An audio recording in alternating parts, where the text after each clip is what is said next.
ওগো শুনছো? কি হয়েছে? আমি কাজ করতে গেলাম, ফিরে এসে দুজনে একসাথে ইফতার করব। আচ্ছা, সাবধানে কাজে যাও। আল্লাহ, তোমার উপর ভরসা করে ওই কাজে গেল, তুমি আমাদের রিজিকের ব্যবস্থা করে দাও। তুমি ওরে সুস্থ রাখো, আমিন।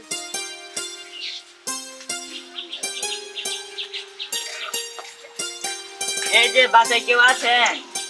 জি বলুন। বাড়ির মোড়ল কোথায়? ওনাকে ডাকুন। উনি তো কাজে গেছে। উনি আসলে বলবেন মসজিদে ইফতারের আয়োজন করা হয়েছে। ঠিক আছে।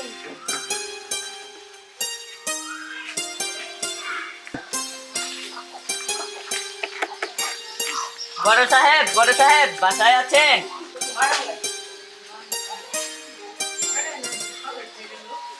হ্যাঁ বলো। আসসালামু আলাইকুম। ওয়ালাইকুম আসসালাম। আজকে মসজিদে ইফতারের আয়োজন করা হয়েছে, আপনাকে দাওয়াত থাকলো, আপনি অবশ্যই আসবেন। আচ্ছা ঠিক আছে, আমি সময় মতো পৌঁছে যাব, তোমরা যাও।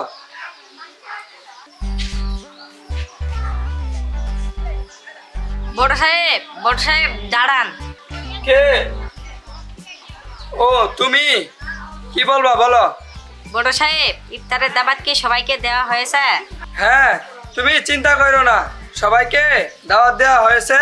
তুমি সময় মতো মসজিদে চলে আসো।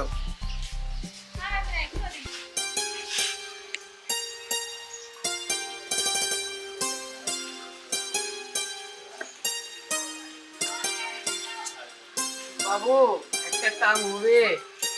বাবা বাসায় অসুস্থ, বউকে রেখে এসেছি, একটা কাজ হবে। আমি রোজাদার মানুষ। হেই বেটা ফকিনি, যা তো এখান থেকে, তোর শরীর থেকে দুর্গন্ধ আসতেছে। আর তোর মতো ফকিনিকে কে কাজ দিব? এমনিতেই রমজান মাস, কই থেকে এই আপদ আছে, যা তো বেটা এখান থেকে।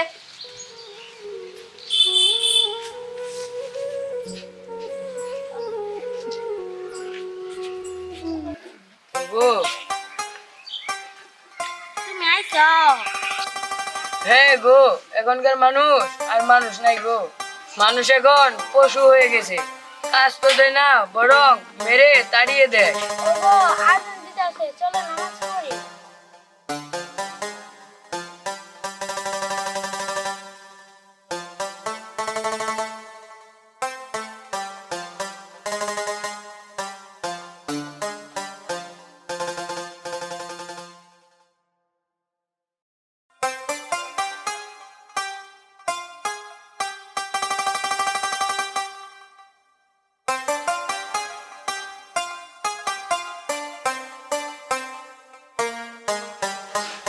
হাই রে, কত কষ্ট করে নামাজ পড়তেছে, কত মানুষের টাকা থাকে তাও নামাজ পড়ে না।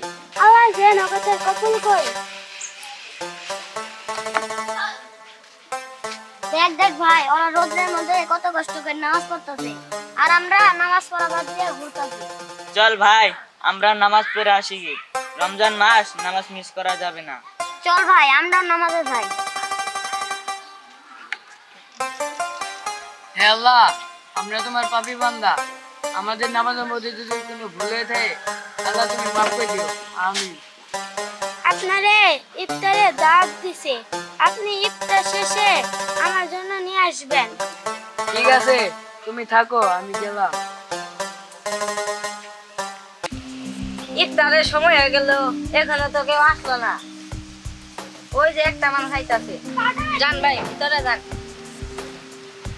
যান, যান, ভিতরে যান।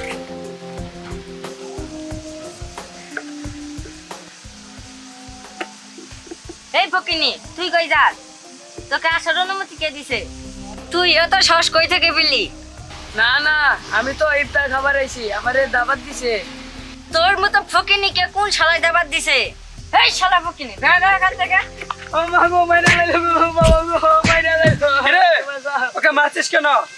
কি আর বলবো বড় সাহেব, এই শালার ফকিনি এখানে আসার কিভাবে সাহস পায়? এই শালার ফকিনি নাই আমাদের সাথে ইফতার করবে, এই সাহস কত বড়?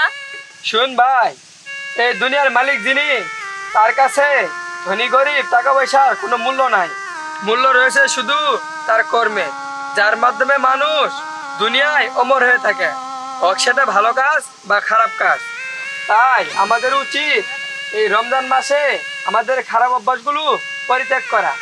আমাদের সবচেয়ে বড় পরিচয় হলো আমরা মানুষ, আমরা সৃষ্টির সেরা জীব। তাই আমাদের কাজকর্ম হবে সৃষ্টির সেরা জীবের মতোই। আমরা সকল মুসলিম ভাই ভাই। আল্লাহর এই দুনিয়ায় আমাদের মধ্যে কোনো ভেদাভেদ নাই। চলো সবাই ইফতার করতে যাই।